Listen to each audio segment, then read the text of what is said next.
Ey Allahın qulları, bu ayı, bu dəyərli qonağı layiqincə qarşılamaq lazımdır. Çünki bu ibadət, səbir və Quran ayıdır. Möminə yaraşmaz ki, bu ayı günahlarla qarşılasın, boş işlərlə məşğul olsun, faydasız əyləncələrə vaxt sərf etsin.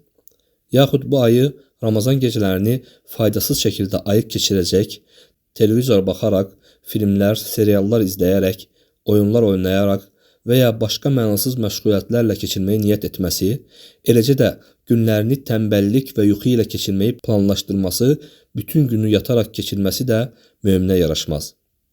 Ey Allahın qulları, keçən Ramazandan bu yana artıq 1 ilə yaxın vaxt keçib. 1 il. Bu müddət ərzində biz nə qazandıq, nə azuqə topladıq? Axirətimiz üçün Allahın mərhəmətinə ümid edə biləcəyimiz bir xeyir qazandıqmı? Yoxsa ötən bu il ərzində başqa şeylər mi yığdıq?